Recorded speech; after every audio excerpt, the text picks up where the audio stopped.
Hi, I'm Stuart Clark, And I'm Doreen So. and welcome to Holland Estates. You are listening to episode number 560. Today, we are going to be talking about limitation periods in passing of accounts. It's a topic which I know internally at our office we've been going back and forth for a couple of years now with some fairly heated debates. A new case came out relatively recently called Wall and Shaw. We'll be talking about that, and kind of also talking about in general terms what is the status of limitation periods of passing of accounts, and how does this case potentially change it? Hello, Doreen. Hello. This is our first ever podcast, I think. I am not sure. I think it is. I hope you're right. I'm glad to think that it was so. If it was a prior one, that it was so memorable to you that you are so unsure of its existence right now. That We speak so often, I just don't ever know if there's a camera in our face or not. well, happy to be with you today as well. So, limitation periods of passing of accounts. The basic concept here, I'll kind of talk about what may have been the potential, we'll say potential, because there's a whole bunch of question marks around here. What was the potential limitation periods in passing accounts prior to this decision? And the basic concept here is if you're an estate trustee, you obviously are liable to beneficiaries regarding what you do in the administration of the estate. If in the context of that administration, one of the beneficiaries says, gee, estate trustee, you were negligent, you committed breach of trust, and they want to bring a claim forward against you regarding that, the question is there a limitation period against that? So obviously a passing of accounts is a basic court audit of the administration of the estate, in that presumably you'd include the entry in question, if it was, hey, you undersold that property, I think it should have been $1 million and you sold it for $500,000, there's a $500,000 loss, whatever it is, presumably within that passing accounts process, you're going to flush out your claim and potentially seek damages against the estate trustee for that. Right. Because in the course of passing your accounts, what you're asking for the court in doing this audit is whether or not every act or omission that you may have done in the course of that accounting period was proper. And that's where, prior to this decision, there was a question as whether or not the Limitations Act would apply, because there's a basic limitation period imposed by the Limitations Act of 2002, whereas you cannot commence a proceeding with respect to a claim where you're seeking a remedy in terms of an injury or a loss for any act or omission that may have occurred, subject to when you actually discover the problem 2 weeks from the date where it occurred or the discovery of that occurrence. So in terms of all these historic passing of accounts, did that then impose an obligation on beneficiaries to try to discover these acts or omissions and then proceed with a claim on that basis? Yeah, and the thought process, which up until now has been kind of debated in the office and outside the office as well, I suppose, is if you as a beneficiary, so say you find out, hey, I think you sold that house under value and I want to sue you for $500,000. If you served that estate trustee with a statement of claim saying, you committed breach of trust, you owe me $500,000 for that breach of trust. If you serve them a statement of claim, that claim is clearly caught by Limitations Act. It's subject to discoverability principles. When could you have found out about those losses? If it was more than 2 years ago, arguably that claim is statute barred. So the question is, with that same claim, that same $500,000 loss, if you don't serve them with a statement of claim, but rather stick that same claim, in quotes, into a notice of objection, could you seek that same $500,000 loss, notwithstanding the fact that potentially that same claim could not be brought by statement of claim for the limitation period, but you're kind of circumventing the Limitations Act, saying, well, it's not a claim, I'm objecting in the notice of objection, it's a separate sub-entity, and you shouldn't, tell me I'm out of time, and they should have to pay it back. And up until now, the general consensus, I think, was that, well, you shouldn't be able to circumvent the Limitations Act by this kind of backdoor application of past accounts. But as Wall and Shaw, we'll get to in a second, may suggest, that may not be the case. Right.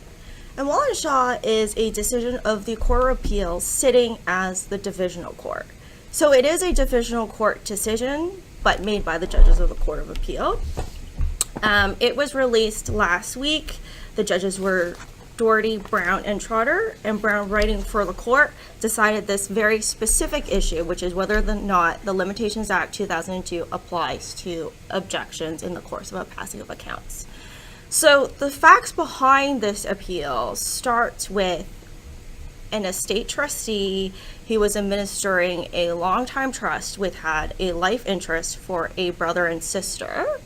This brother and sister had to outlive 60 years of age before receiving the monies outright, and if they died beforehand, it could go to the other surviving sibling, or if they both die before 60, it goes to their children. In the course of this long-time administration, the estate trustee has had many meetings with this particular beneficiary that ends up objecting after her brother dies before the age of 60. She then compels him to pass his account for quite a lengthy period of time. I think it was more than a 6-year passing. Yeah, I think so. And the estate trustee consented to the order, starts his application to pass accounts. This beneficiary then objected. The crux, I think, of her objections in this particular case was the issue of his compensation, which he had been pre-taking all along. And then the estate trustee gets aggressive, brings a motion to strike on all her objections related to compensation prior to, say, the last 2 years of compensation due and taken. Yeah, the basic argument is, hey, look, this administration goes on for longer than 2 years. I met with you every year, they say, to tell you what's going on. You should not be able to object for items that happened more than 2 years ago. As Doreen said, in this particular instance, interestingly, the only objection seems to be, I want to lower your comp. I think your comp's too high. I lower your comp. So this is not an instance where they're saying, hey, you actually cost the estate money beyond your comp, and I want you to have to pay back $1 million, whatever the heck it is. This is just a reduction of comp. But the estate trustee is basically saying, no, court, you can't even look at those objections that are longer than 2 years ago in determining whether or not my compensation claim right now is fair, and I want them to strike. And the basic argument being, well, you're bringing a claim against me, again, in quotes, because, you're seeking reduction in compensation. You're asking me personally to pay back money to the estate. That should be no different than any other claim against an estate, and it should be subject to the 2-year limitation period. Brown, writing for the divisional court as a court of appeal, says, no, I'm not going to consider a notice of objection to be a new claim for the purpose of the Limitation Act, and I can, the court should be able to listen to all those historic objections in determining the issues. Interestingly, however, is the implications of Brown's reasoning go beyond just potentially go beyond just the reduction in compensation, which is before him, and could impact all claims, again in quotes, that are brought against an estate trustee within passing of accounts. Right. And it's the idea that what the Limitations Act 2002 limits is the idea that you're able to commence a proceeding in respect of a claim.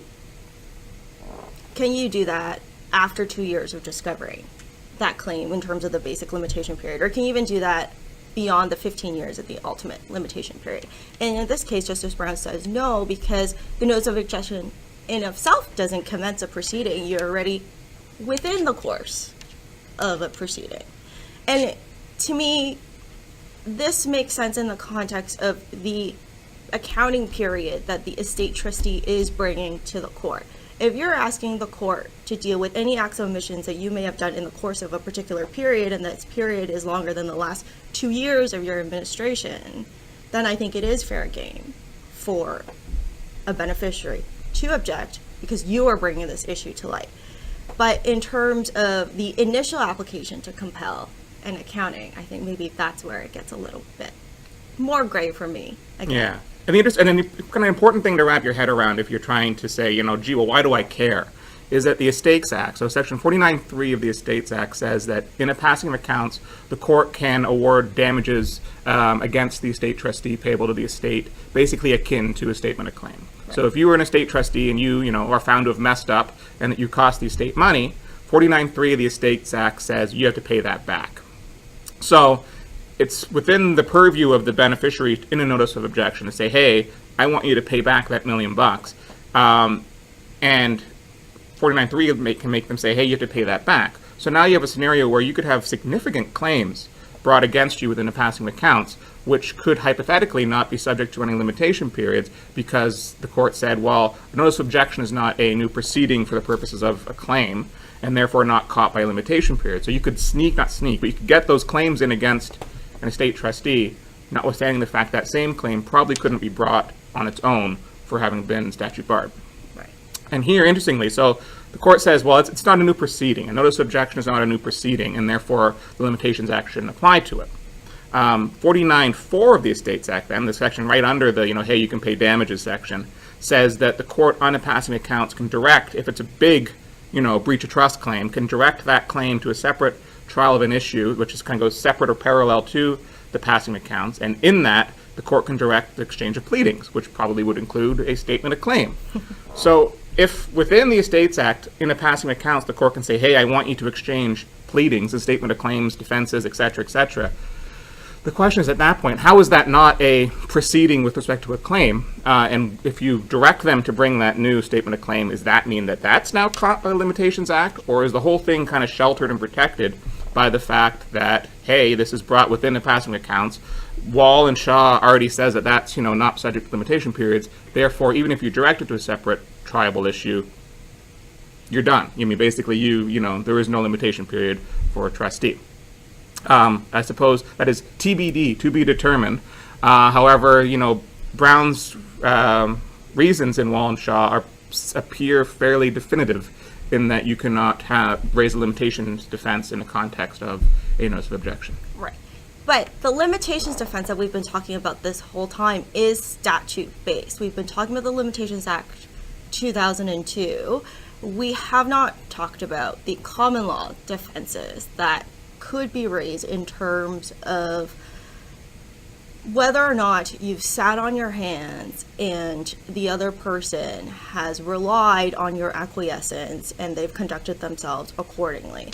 There's a common law doctrine of latchage, which should still continue to apply in the face of Wall and Shaw because it does not address any such common law defenses. It only talks about the Limitations Act 2002, and I would suggest that any estate trustee or beneficiary who are now wondering whether or not they're caught or they're on the right side of this Limitations Act or the right side of this decision to look at the doctrine of latches. This could be important, right? Because, hypothetically, under this, under Wall and Shaw, if you were an estate trustee in 1965 and now they want to compel you to pass your accounts, you could be open to liability for what happened in 1965 if they bring in a notice of objection saying, hey, I think you, cost me a bunch of money. Right.